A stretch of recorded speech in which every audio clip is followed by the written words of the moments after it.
and welcome back to the live series brought to you by Amicus Recruitment. This is the podcast that gives you the insight into the life and role of tech leaders all over the world. And today I'm joined by Sergi Baños, CTO over at WeFox. Sergi, thanks so much for joining me today. How are you doing? Thank you very much for having me here. I'm doing really well. So nice to be here and to have some chat and being able to share some thoughts, experience of WeFox that I had during the last 7 years. Perfect. I know you said it's 7 years, and you've had an incredible career in such a short time. So let's dive straight in, shall we? And would you just mind, for people that maybe haven't heard of your work, just give us a little bit of background about your role at WeFox and just a little bit about the company too? Good. Yes. So I'm the CTO at WeFox. I'm in charge of all the technology department. WeFox is a company in the insurance industry. We basically take the concept of insurance. We believe that it's something really beautiful. The concept, you have a problem, I help you. And we are getting this concept back to 21st century using technology. My role is leading all this area. During the last 7 years, everything has been changed, including my role. Later, we can find out how this role changed. But currently, my role is like an enabler. So I'm basically in charge of the technology strategy and making sure that the business strategy fits really well with the technology that we are applying and delivering every single day. That's perfect. That's perfect. I know you mentioned there that your role has changed quite a bit over the years. So do you maybe want to elaborate on that a little bit and let us know kind of how it all started for you? Yeah. So actually, 1st of February, I made the 7 years. I started 7 years ago on the 1st of February, and I started as an intern. I was one of the first employees. We were just 3 persons within the team. Not even the founders were working in the company yet. So our role there, or my role there, it was like delivering something, it's like deliver an MVP, start to do something, start to by understanding an entire industry like it's insurance. I didn't have previous experience. So what I did is I start to get all the understanding. And the role there was, I consider, firefighting.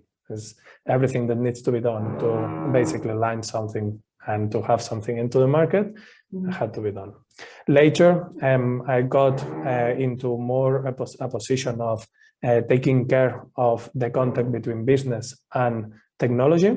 I'm having one of the skills that understanding these business needs and applying a technology solution for them. So I think that it's key for a CTO role, for any person that tries to become a leader in technology, to make sure they understand the business. Because often business doesn't understand technology and technology doesn't understand business. So this is why your position in the middle will be not a translator, maybe sometimes yes, but it's more like basically a facilitator of conversations.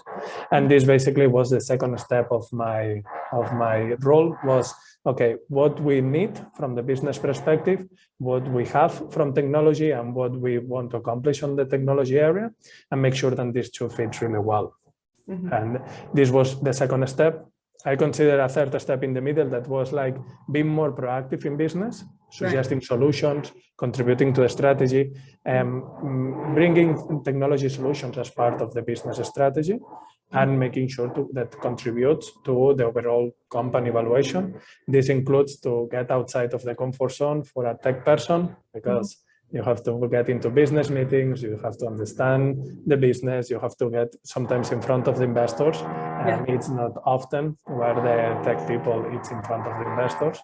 And finally, in my role today, it's more like completely decoupled from the technical deepness, and it's basically working on recruiting, culture, technology culture, attracting talent, creating talent, and making sure that everybody in the technology and business can work together. Yeah, that's amazing. And I know when we spoke before that you said kind of the progression of sort of opening your eyes a little bit to different aspects of a company and having to sort of adapt a little bit and learning all those kind of new, well, not quite soft skills, but certainly kind of stretching yourself across a few areas that maybe not all CTOs always have to do. So that's super interesting. So could you just want to tell me a little bit about maybe how, I don't know, like am I right in thinking you're in charge of maybe like 150 people at the moment? It's like, what is that like, and how can somebody maybe aim into, or is finding themselves soon to be in a similar position to you and running a similar amount of people? What's that like? How do you keep the culture going? How do you keep a healthy balance between all of the teams? And maybe as well, could you just kind of break down how those teams are structured as well? Because I assume that you kind of had a big part to play in creating that structure too. Yeah, absolutely. So currently we are handling 150 rounding and developers and engineers. I consider basically everybody on my team as part of the same team. All of them have been basically growing personally, but also professionally, in order that we can handle this growth. A little bit the growth that we had is since I started, we have been doubling every year the team from 5 to 10, 10 to 20, 20 to 45, 96, and now we are in the growth to growing for over 200 plus.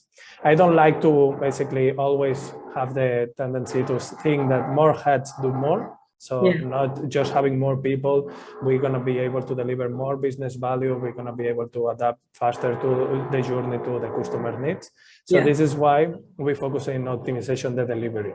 Okay, and for that, one point that you mentioned, the prerequisite is to have the right structure and the right organization for making this happen, due to the right size of the team. So you cannot try to apply an organization of 100 plus engineers when you are only 20. This is often some problem that happens in some companies. Startups, I mentor some startups that they basically try to apply a Spotify model on a 20-person team, you know, and these kind of models and organizational setups require a maturity of a product and basically a maturity of a delivery platform and a size of the team that it's not 20 or early stage startup. So this is why the first advice that I will say to any person in charge of a technology department is think on the size that you have and try to look for the right solution for this moment in time that your team is.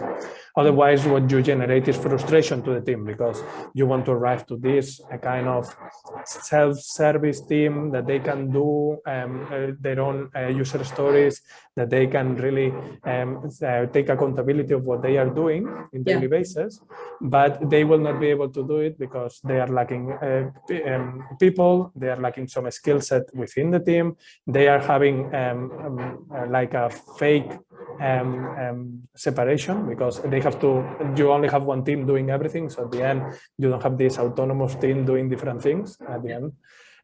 So this is why this will be the first advice. At WeFox, basically, until we were 50 person team, we were separated by more layers, but keeping the user and the product in mind. So for example, we had our customers and our brokers. So we had the customer team and the broker team.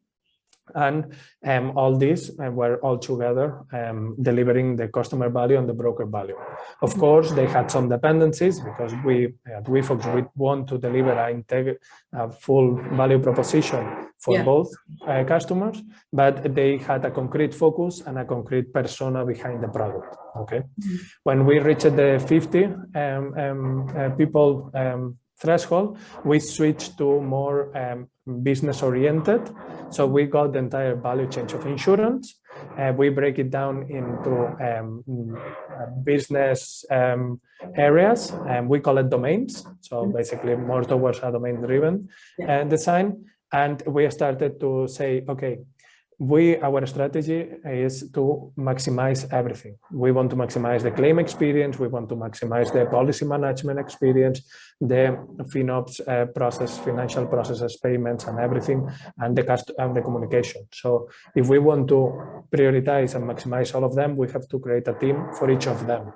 So this is why we started to define all the domains. Currently, we have 8 domains, and that goes from the insurance product definition and new product launches to the accounting and financial reporting, really deep into the system. But all of them have different personas, different value propositions, and the team all of a sudden become experts in the business. Yeah. The claims team of technology, it's an expert on business claims management. And they have a clear counterpart, that is the claims team, and both of them can maximize the journey for the end customer.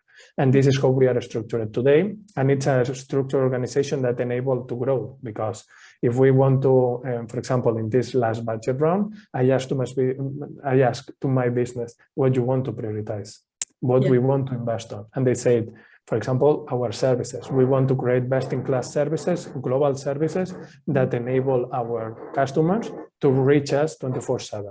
Then where we prioritize the investment on technology was the communication domain, the claims domain, and the policy management domain, in order that this was possible to be maximized. But for sure, we're speaking about 13 teams here, 13 teams, full-blown teams, full cross-functional with all the skill sets, including QA, DevOps, in order that I can create a culture, and this I'm linking to the culture part, that it's you make it, you run it at the end of the day. You are the expert, you create something, so I really expect from you as a team that whatever you make works. And if it doesn't work, it's not blaming another team. It's not blaming, oh, the DevOps team has not done it, or the quality assurance team has not really do the quality appropriately. No, it's you. You as a team with different skill sets have to take care of basically what you are creating. And all of a sudden, you as CTO, you are delegating the entire authority to the team. Yeah. And you become, sometimes I make fun, like a cheerleader that is like, come on team, we can make it, you know? And this is the most sentence, because it's about pushing the team to embrace risk, to embrace controlled risk, and to deliver as soon as possible in a shorter amount of time business value. I love that. I love that. I remember before when we were speaking a little bit, and you said, if you make it, you own it. And I think that's really, it's an interesting thing to say, because I think even though that's kind of an authoritative stance, I think is at the same time it will help someone in a managerial kind of position to show a little bit of vulnerability too, because it's kind of going to encourage people to want to get better at what they're doing and make sure, and, you know, fix more problems, I suppose, in that sense. So I really love that attitude, to be honest, and it's super interesting. So when you are running that many people, how is that all remotely that you're doing that currently? And yeah, so how on earth are you managing kind of 150 people remotely? Like I think I know, like it's kind of the given now that people are it was almost people's hands were forced initially to do that, but then certain organizations have chosen to stick with that sort of structure. So how, as a leader, are you sort of, how did you adapt to working remotely, or were you always working remotely, or how does that kind of, is there extra sort of measures that you have to put in to make sure that things kind of stay on track and the communication's still there as well? Yeah, so since we created the technology team, and really early on, we took the remote first approach. So we basically let the people decide from where they wanted to work. We have created a culture of freedom where basically I trust that you are not cheating the game, that you are basically working from home, from a coffee place, from the office. I will expect you to do the same. And I'm rather more interested that if you are not working, understand why you are not working. What makes you really don't want it to work? It's basically a problem that you had with some colleague. It's a problem that you are having on the delivery or in the product. You don't feel motivated. These are rather the conversations that I really would like to have. So this is why I embrace the team since really early on to work from home. I can already tell you that the day that is raining, nobody comes to the office because everybody wants to stay at home, really warm with pajama, working. And the good part is that a developer and engineer can continue delivering in the same speed, or even sometimes even faster with better quality, being at home fully focused and optimize their day. Also, this gives the opportunity to people to decide how they balance their work-life balance. Mm-hmm. They have a full control of an ownership of their life. And if they can do the work that they have agreed within the team in 6 hours instead of 8, for me, it's perfect. I don't want them to be 8 hours there. I want them to deliver the work. And if they do it in less time and they have more free time to investigate, to research, to do some training, some POC, or some other thing, like will we go to the school to pick up the daughter, it's better for me and it's better for him, because it's how to create this perfect work-life balance. I have to say that in 2020, when basically the entire world got forced to being on remote, the problem that we had was not that much on the remote area, on the remote coordination and things like this. This was fine. It was more in the people mental health. All of a sudden, we got forced to be at home. We got basically imposed that we had to be working in a system that we were not used to. And the people started to basically think too much on things that were not real, or having problems, stress, and things like this, and was basically for the surrounding that we were. This is why in the company at WeFox, we started to prioritize a lot the mental health programs, where basically we wanted to support our engineers, but of course to the entire company.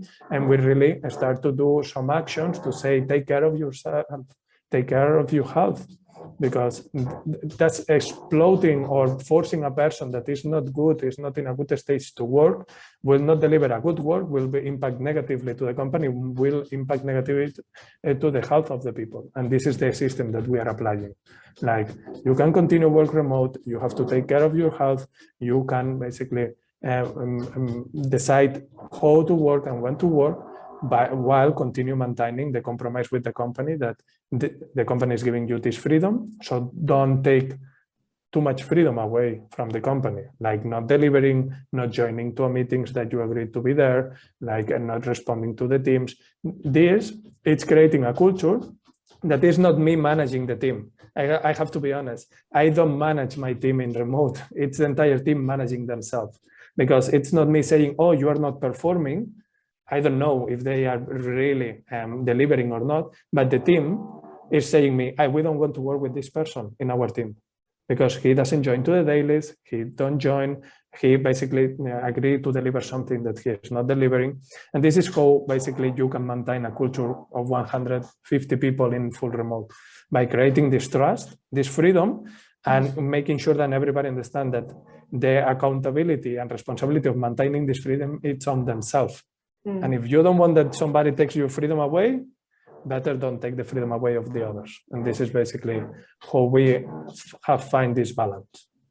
Yeah, I like that stance a lot when you kind of you're kind of relying on your team. I guess that's kind of what people tend to do anyways, is rely on their team to get back to them with any kind of negative feedback or constructive feedback as well. But I like that when you say, like, I don't manage my team, like they kind of they let me know, because you don't want to dictate at the end of the day. You don't want to be constantly asking for feedback. So if you're all, is it quite flexible at the moment then? Do people kind of have the option to be in or out of the office? Because I'd quite like to touch on, like, I'm quite interested to know how people are kind of networking these days. Are you attending a lot of virtual events? Do you encourage your team to kind of attend a lot of virtual events? Or how and as well, how do you kind of engage with people across your position as well? And do you encourage team to do the same thing too? Yeah, so first of all, within the company, what we basically promote more is that the time in the office is to build connections. This is something that we have realized, that basically being forced to be fully remote, people doesn't build connections that easily, or not meaningful connections. And this is basically something that technology has not overcome. Being in a screen time, jumping from one meeting to another, switching, doesn't create this meaningful relationship of chit-chatting between meetings, and basically knowing what has you done on the weekend and things like this. That is, in the remote environment, there is no time for it. This is why for me, going to the office is not to work, it's to build relationships. It's like to make meaningful whiteboard sessions. It's to basically engage and make some team event of really not having laptops and post it in the wall. It's like by making some presentations, or just go to lunch. It's by basically creating these connections. This is first of all. We follow, in terms of restriction, we follow the government guidelines. So if the government says that advice to not open the offices, we don't open. And if we can have the availability, we put the office to the serve of our teams. Okay. And later, in terms of encouraging to join to other meetings, what we do is basically explore which teams and in which fairs conference we would like to be present as a WeFox, but as well we give a budget to the teams in order that they can join to any team event that they select. We consider that communication, networking, experimenting in hackathons, in some conference and things like this is part of a training. A really experienced developer will not take most likely a course or a degree in some platform. What they will do is basically get a conference ticket to and go to see the latest trends in Android or in Docker or in Java and things like this. This is why we look for sponsorship, certain events, and some other times the teams participate by themselves. If they are virtual, now it looks like basically this year, last year, some events were physical and they were able to also build connections. Because this is a way to as well attract talent, create talent, and this is basically where we really focus on. Yeah, flexibility is so key, isn't it, in an organization at the moment? I think we find a lot of that. Obviously, I'm in the marketing department here at Amicus, but I hear the sort of really similar conversations a lot between the recruitment consultants, and you can hear how important it is when they're talking, and when a candidate's kind of getting attracted to a role, for example, one of the main things they're asking is can I be remote? But I mean, because for me personally, I don't think I could work remotely full time. I kind of need to be in the office and see real people and be able to communicate a little bit. And it sounds like you're kind of nailing that over at WeFox. So that's super interesting. So that's your employees. Do you spend some time yourself networking? Do you get to engage with other people at kind of your level? Yeah, so I really like to connect with a lot of people on really other technology leaders. I also do mentorship to some people that approach me for advice. And also we are lucky on being on an ecosystem that we have created in Berlin with multiple startups that we were basically really linked by VCs or by founders. And we exchange a lot between the technical leaders, CTOs. We also support new vehicles and new people coming to the ecosystem, just making an MVP early stage by advising them. And this is basically what we are looking to create, is like kind of a network of really see how we can support people and support talent with maybe experience and most likely a certain advice in terms of technology, organization, methodology, recruiting, and things like this. I have to say that often is expanding the network is not easy, and due that basically CTOs, we tend to be more shy, not be in the light, and reaching a CTO normally it's through CEO exchange or through some business counterpart or something like this. But I always love to exchange with technology leaders of other industries and exchange some chat and some philosophy.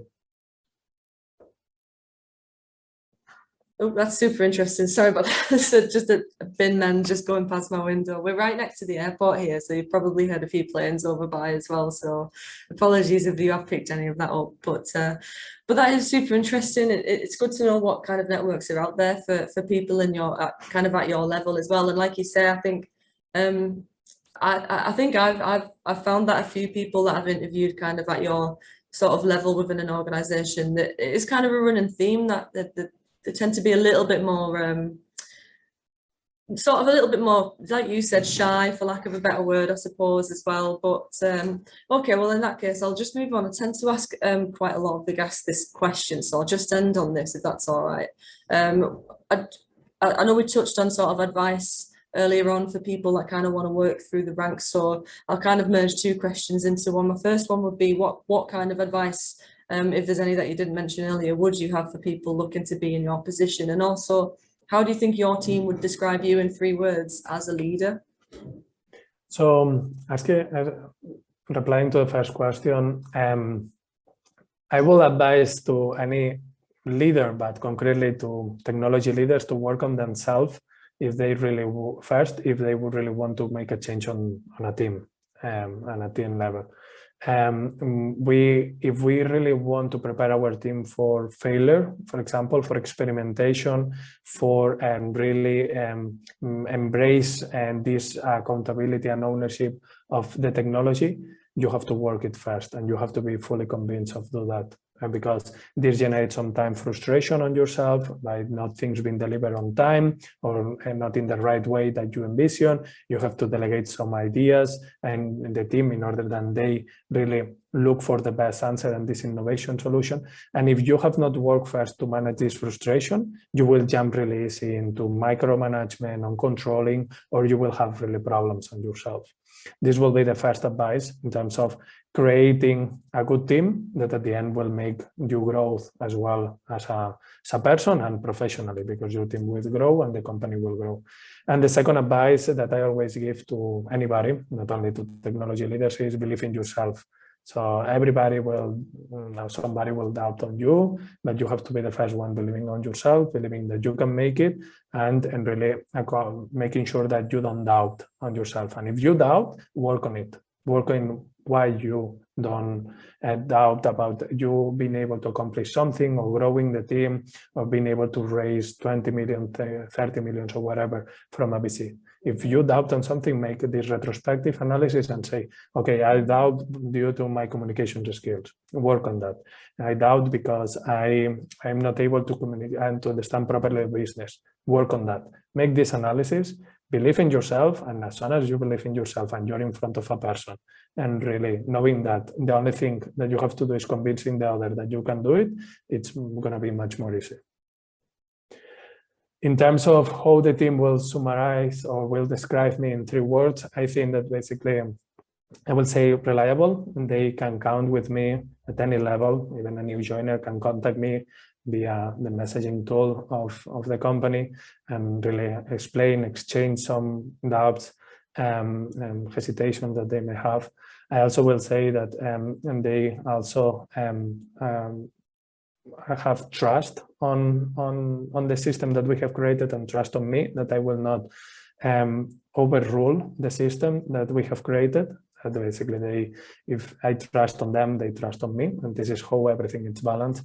And finally, I will say that I use as well the other word freedom, because at the end I give them freedom to decide on what they can do, how they can do it, and this as well, it's one of the more values of the team, like freedom on doing whatever I want, however I want, while continuing delivering the business value.